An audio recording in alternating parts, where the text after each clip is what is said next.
அனைவருக்கும் வணக்கம். நான் படித்து ரசித்த கதையை நீங்களும் படித்து கேட்டு மகிழுங்கள். கதை பிடித்திருந்தால் அனைவருக்கும் பகிருங்கள். கல்லூரி முடித்துவிட்டு அமுதா தனது வேலைக்காக சென்னைக்கு சென்றாள். அங்கேதான் அவள் வாழ்க்கையில் மிகப்பெரிய மாற்றம் வந்தது.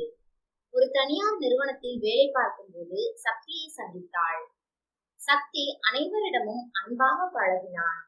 பார்ப்பதற்கு எளிமையாக இருந்தான். சில மாதங்களில் இருவரின் நட்பு காதலாக மலர்ந்தது. இரு குடும்பங்களும் சம்மதித்த பிறகு திருமணம் நடந்தது. திருமண நாளில் அமுதாவின் தோழி சித்ரா மிகவும் மகிழ்ச்சி அடைந்தாள். அமுதா, உன்னோட கனவுகளை செயல்படுத்தக்கூடியவனை நீ தேர்ந்தெடுத்திருக்கிறாய். நீ அதிர்ஷ்டசாலி. உனக்கு கிடைத்த வாழ்க்கையை நினைத்து நான் மிகவும் மகிழ்ச்சி அடைகிறேன் என்றாள். திருமணத்தன்று அமுதாவின் அருகிலேயே இருந்தாள் சித்ரா. திருமணத்திற்கு பிறகு அமுதாவை சக்தி அன்பாக பார்த்து கொண்டான். மாமியாரும் மாமனாரும் நல்ல முறையில் நடந்து கொண்டனர். அவளது வீட்டிற்கு அடிக்கடி வர ஆரம்பித்தாள் சித்ரா. சக்தியும் நல்ல முறையில் சித்ராவுடன் பழகினான். அமுதாவிடம் சித்ராவை போன்று ஒரு தோழி கிடைப்பதே அதிர்ஷ்டம் என்று சக்தி கூறியபோது சித்ராவின் கண்களில் ஒரு விதமான பிரகாசம் தோன்றியது. கோயம்புத்தூரின் சிங்காநல்லூரில் அன்பும் ஒற்றுமையும் நிறைந்த ஒரு வீட்டில் அமுதா வளர்ந்து வந்தாள். அவள் ஒரு நடுத்தர குடும்பத்தில் பிறந்த பெண். நல்ல உள்ளம், கருணை நிறைந்த மனம், எல்லோருக்கும் உதவும் குணம் என்பதாலேயே அமுதாவுடன் பழகிய அனைவருக்கும் அவளை பிடித்திருந்தது. அவளின் வாழ்க்கையில் இன்னொரு சந்தோஷம் இருந்தது. அது அவள் சிறுவயது தோழி சித்ரா. இருவரும் ஆரம்ப பள்ளியில் இருந்தே பிரிக்க முடியாத தோழிகள். பள்ளிக்கு போகும்போது ஒரே சைக்கிளில் செல்வார்கள். ஒரே கல்லூரியில் சேர்ந்து ஒரே பிரிவை தேர்ந்தெடுத்து படித்தார்கள். அவ்வப்போது சிறு சண்டை, ஒருவர் மேல் ஒருவர் வைத்துள்ள பாசம், தங்கள் கனவுகளை பகிர்ந்து கொண்டது, இப்படி எல்லாம் அவர்கள் நட்பின் சான்றுகளாக இருந்தன. அமுதாவின் திருமணத்திற்கு பிறகு சித்ரா அமுதாவின் வீட்டுக்கு அடிக்கடி வர ஆரம்பித்தாள். சமையல் செய்யும் போது பக்கத்தில் அமர்ந்து பேசிக் கொண்டிருப்பாள். அமுதா, நீயும் உன் கணவரும் ரொம்ப நல்ல ஜோடி, மேட் ஃபார் ஈச் அதர் என்று புகழ்ந்து தள்ளுவாள். அந்த வார்த்தைகள் அமுதாவுக்கு பெருமையை கொடுத்தாலும் சித்ராவின் மனதில் ஏற்பட்ட உணர்ச்சி அமுதாவுக்கு தெரியாமல் போய்விட்டது. அமுதாவின் மாமியார் லட்சுமி சித்ரா வருவது குறித்து அமுதாவிடம் நேரடியாக எச்சரித்தார். வயதுக்கு வந்த பெண், அதுவும் உன் கணவர் இருக்கும் போதே வீட்டுக்கு வருவதெல்லாம் குடும்பத்திற்கு அழகல்ல, அது உன் வாழ்க்கையையே சிதறடிக்கும் என்றார். மிகவும் நெருங்கிய தோழி என்பதால் அமுதா மாமியாரின் வார்த்தைகளை காதில் வாங்கிக் கொள்ளவில்லை. மாறாக அவளுக்கு மாமியார் மீது வெறுப்புதான் வந்தது. சித்ரா வெளியில் எப்போதும் நகைச்சுவையோடும் அன்போடும் தோழியின் நலம் விரும்பியாக இருந்தாள். சக்தியின் பேச்சு, அவனது நிதானம், அவன் மனைவியை மதிக்கும் விதம், இவையெல்லாம் சித்ராவை கவர்ந்தன. சக்தியின் மீது உருவாகி இருந்த ஈர்ப்பால் சித்ராவின் மனதுக்குள் எழுந்து கொண்டிருந்த எண்ணம் அமுதாவுக்கு தெரியவில்லை. சித்ராவால் அந்த ஆசையின் தீயை அணைக்க முடியவில்லை. அமுதா தனது கணவனை பற்றி பேசும் பொழுது சித்ரா வெளியில் புன்னகைத்தாலும் உள்ளுக்குள் பொறாமை கொண்டாள். ஒரு நாள் மாலை வீட்டில் மின்சாரம் இல்லாததால் வீடு இருட்டாக இருந்தது. அமுதா சமையலறையில் வேலை செய்து கொண்டிருந்தாள். சக்தி ஹாலில் புத்தகம் படித்துக் கொண்டிருந்தான். சித்ரா அங்கே அமர்ந்திருந்தாள். அப்போது சக்தியிடம், அமுதா ரொம்ப லக்கி, நான் அவளை போல அதிர்ஷ்டசாலி இல்லை என்றாள் சித்ரா. சக்தி சிரித்துவிட்டு, அப்படியெல்லாம் ஒன்றும் இல்லை, உனக்கும் நேரம் வரும், அப்போது வாழ்க்கை அழகாக மாறும் என்றான் சக்தி. அப்போது அருகில் இருந்த அமுதாவின் மாமியார் லட்சுமி இதை கேட்டுக் கொண்டிருந்தார். மகன் சக்தியிடம், சித்ரா வீட்டிற்கு வருவது நல்லதல்ல, அவள் நடவடிக்கையே சரியில்லை என்று எச்சரித்தார். மேலும் நீதான் அமுதாவிடம் சொல்லி அவளுக்கு புரிய வைக்க வேண்டும் என்றார். சரி என்று சொல்லிவிட்டு அம்மா சொல்வது குறித்து யோசிக்க துவங்கினான் சக்தி. ஒரு நாள் சக்தி வேலை முடிந்து வீட்டிற்கு வந்து சோஃபாவில் அமர்ந்திருந்தான். பல நாள் சக்தி வேலை முடிந்து வீட்டிற்கு வரும்போது சித்ரா அமுதா வீட்டில் தான் இருப்பாள். அன்று அமுதா சமையலில் பிஸியாக இருந்ததால் ஹாலில் அமர்ந்திருந்த சித்ரா சக்தியுடன் பேச தோன்றினாள். அமுதாவை பற்றி சின்ன சின்ன குறைகளை சக்தியிடம் சொல்ல ஆரம்பித்தாள். சக்தியும் சரி சரி என்று கேட்டுக்கொண்டான். ஒரு நாள் மாலை மழை பெய்து கொண்டிருந்தது. அப்போதும் சித்ரா அமுதாவின் வீட்டில் தான் இருந்தாள். அமுதா விளக்கு வைத்து பிஸியாக இருந்தாள். சக்தி ஜன்னல் அருகே நின்று மழையை ரசித்துக் கொண்டிருந்தான். சித்ரா அங்கே வந்து மெதுவாக பேசினாள். சக்தி, உங்களை போன்றவருடன் வாழ வேண்டும் என்று தோன்றுகிறது என்றாள். சக்தி அதிர்ச்சி அடைந்தான். சித்ரா, நீ என்ன சொல்ற? நீ என் மனைவியின் தோழி. இப்படிப்பட்ட எண்ணமே உனக்கு வரக்கூடாது என்றான். சித்ரா அவனை பார்த்து சிரித்துவிட்டு கண்களை சிமிட்டிவிட்டு சென்றாள். சக்தியின் மனதிற்குள் அம்மா சொன்ன வார்த்தைகள் எதிரொலித்தன. சித்ராவால் வாழ்க்கையில் ஏதாவது பிரச்சனை வந்துவிடுமோ என்று பயந்தான் சக்தி. சித்ரா அன்று நடந்து கொண்டதை பற்றி அமுதாவிடம் அவன் சொல்லவில்லை. இது எதுவும் தெரியாத அமுதா, என் தோழியும் என் கணவரும் நட்புடன் பழகுகிறார்கள். என் வாழ்வில் இதற்கு மேலான சந்தோஷம் வேறு என்ன இருக்கிறது என்று எண்ணிக்கொண்டாள். மாமியார் லட்சுமி நேரடியாக சித்ராவிடம், இனிமேல் நீ வீட்டிற்கு வரக்கூடாது, அமுதாவின் வாழ்க்கையில் நீ தலையிடுவது சரியில்லை என்று கண்டிப்புடன் பேசினார். அமுதாவிடம் அவளுடைய மாமியார் தன்னிடம் பேசியதை பற்றி சொல்லிவிட்டு, நாம் இனிமேல் வெளியே சந்தித்துக் கொள்ளலாம் என்றாள் சித்ரா. சித்ரா வீட்டிற்கு வருவதில்லை என்றவுடன் நிம்மதியடைந்தான் சக்தி. ஆனால் வெகு நாட்கள் அவன் நிம்மதியாக இருக்க முடியவில்லை. சக்தியை வெளியில் சந்தித்து பேச துவங்கினாள் சித்ரா. அவளுக்கு எப்படியாவது வாழ்க்கையின் யதார்த்தத்தை புரிய வைத்துவிட வேண்டும் என்பதற்காக சக்தியும் சந்தித்தான். சக்தியை கவர்வதற்காகவே மிகவும் அழகாக ஒப்பனை செய்து கொண்டாள். கொஞ்ச நாட்களில் அவள் மீது சக்திக்கும் ஈர்ப்பு ஏற்பட்டது. ஆனாலும் அவன் அதை வெளிக்காட்டிக் கொள்ளாமல் அவளை தவிர்க்க முயற்சி செய்தான். ஆனால் அவள் அட்டைப்பூச்சி போல் ஒட்டிக்கொண்டாள். அவன் எங்கு சென்றாலும் அந்த இடத்தில் அவனுக்கு முன்பாக வந்து நின்று கொண்டிருப்பாள் சித்ரா. ஒரு நாள் இரவு அமுதா தூங்கிய பிறகு சித்ராவிடமிருந்து சக்திக்கு போன் வந்தது. பலத்த யோசனைக்கு பிறகு போனை எடுத்து பேசினான் சக்தி. அமுதாவிடம் பேசுவதற்காக போன் செய்தேன், அவள் எடுக்கவில்லை, அதனால் உங்களுக்கு போன் செய்தேன் என்றாள். அவள் தூங்கிவிட்டாள் என்றான் சக்தி. அன்று சக்தியிடம் வெகுநேரம் பேசிக் கொண்டிருந்தாள் சித்ரா. சக்தி போனை வைக்க நினைத்தாலும் கண்டதையெல்லாம் பேசிக் கொண்டிருந்தாள். ஒரு கட்டத்தில் எல்லை மீறியது. சுதாரித்துக் கொண்டு போனை வைத்தான் சக்தி. அமுதா எப்போது தூங்குவாள் என்று சித்ராவிற்கு தெரியும் என்பதால் அவள் தூங்கிய பிறகு தினமும் சக்தியிடம் பேசினாள் சித்ரா. அவர்களுக்கிடையிலான பேச்சு எல்லை மீறியது. இது எதுவும் தெரியாமல் நிம்மதியாக தூங்கிக் கொண்டிருந்தாள் அமுதா. சக்தியின் நடவடிக்கைகளில் தெரிந்த மாற்றம் அவனுடைய அம்மா லட்சுமிக்கு சந்தேகத்தை ஏற்படுத்தியது. அமுதா தூங்கிய பிறகு சக்தி போன் பேசுவதை கவனித்திருந்தார். இனி தன் மகன் சக்தியிடம் பேசி பிரயோஜனம் இல்லை என்பதை உணர்ந்தவர் அமுதாவிடம் பேசுவதற்காக தக்க சமயம் பார்த்து காத்திருந்தார். சக்தி முன்பு போல் தன்னிடம் அன்பாக நடந்து கொள்வதில்லை என்று அமுதாவிற்கு தோன்றியது. தன் தோழி சித்ராவிடமே தன் கணவரை பற்றி சொல்லி வருத்தப்பட்டாள். நீ என் வீட்டிற்கு வந்து கொண்டிருந்த போது இருந்த நிம்மதி இப்போது வீட்டில் இல்லை என்றாள். சித்ரா அவளுக்கு ஆறுதல் சொல்லிவிட்டு உள்ளுக்குள் சிரித்து கொண்டாள். தன் கணவர் சக்தியிடமே இது பற்றி நேரடியாக கேட்டுவிட வேண்டும் என்று முடிவெடுத்தாள் அமுதா. அன்று அவன் அலுவலகம் முடிந்து வீட்டிற்கு வந்து சாப்பிட்டு விட்டு படுக்க வந்தான். அவனிடம், நான் எதுவும் தவறு செய்து விட்டேனா? முன்பு போல் என்னிடம் நீங்கள் அன்பாக இருப்பதில்லை என்று கேட்டாள் அமுதா. சுதாரித்துக் கொண்ட சக்தி, அலுவலகத்தில் வேலை அதிகம் என்று சொல்லி சமாளித்தான்.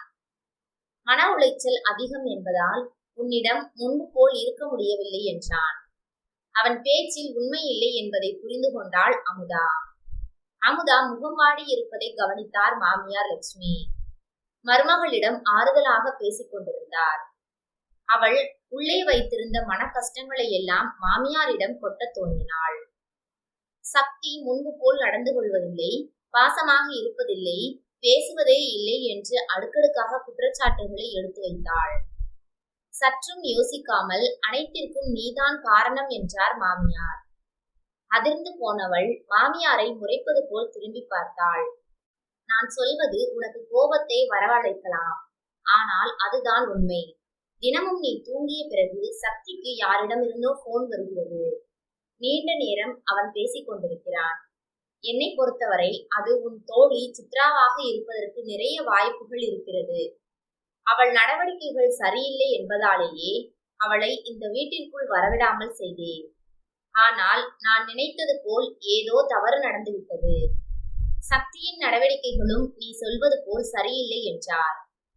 மாமியார் சொல்லுவது உண்மையாக இருக்கலாமோ என்று மனதிற்குள் யோசிக்க தோன்றினாள்.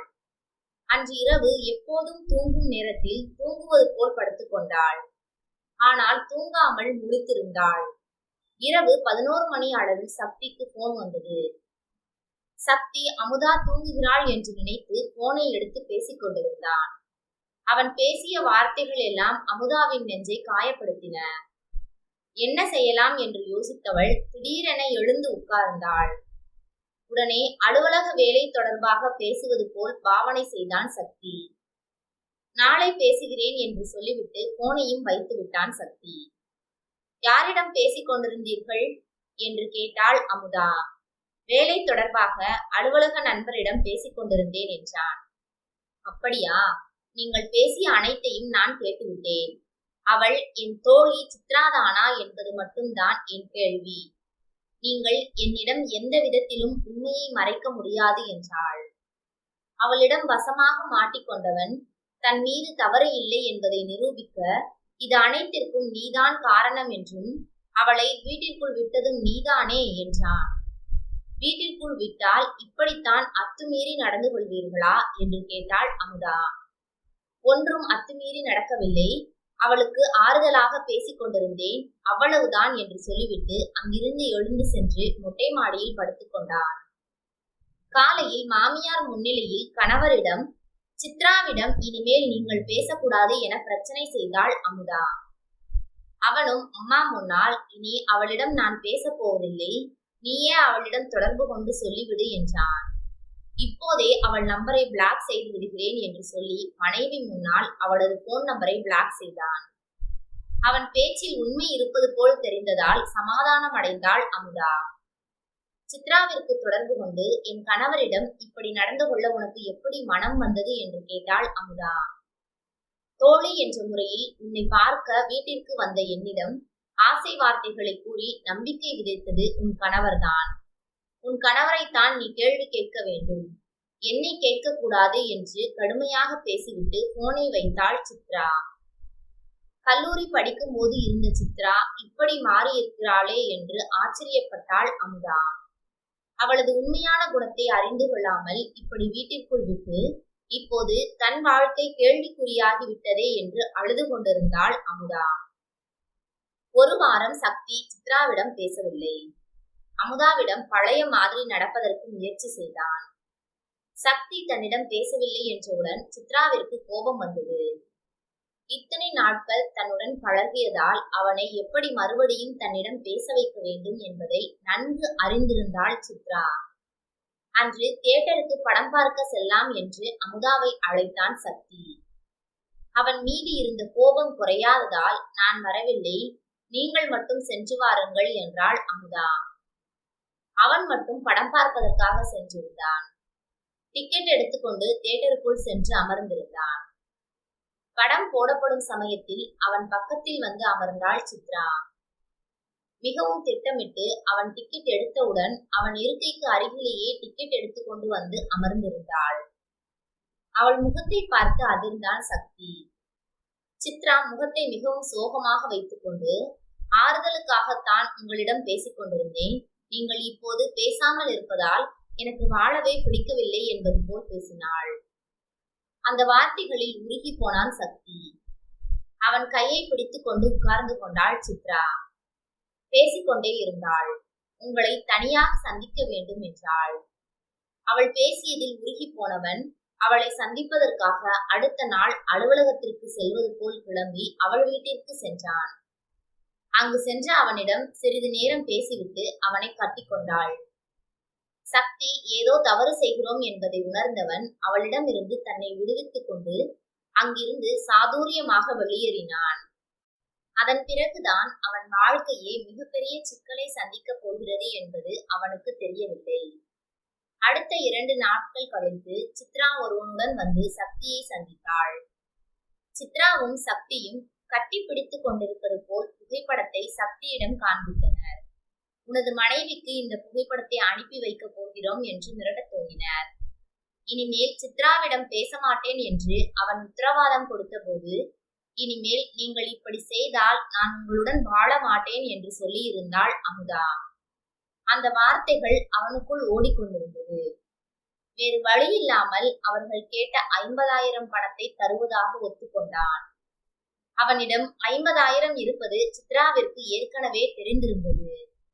தன்னிடம் இருந்த பணத்தை 2 நாட்களில் அவளிடம் கொடுத்துவிட்டு, இனிமேல் என்னை தொந்தரவு செய்யக்கூடாது என்றான். சரி என்று சொல்லிவிட்டு சென்றனர்.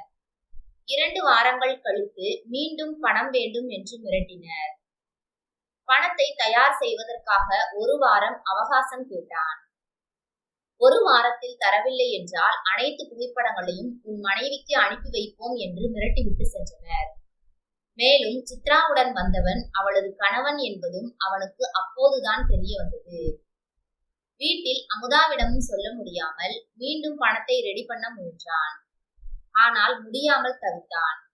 அவர்கள் சொல்லிய காலம் முடிய 2 நாள் மட்டுமே இருந்தது.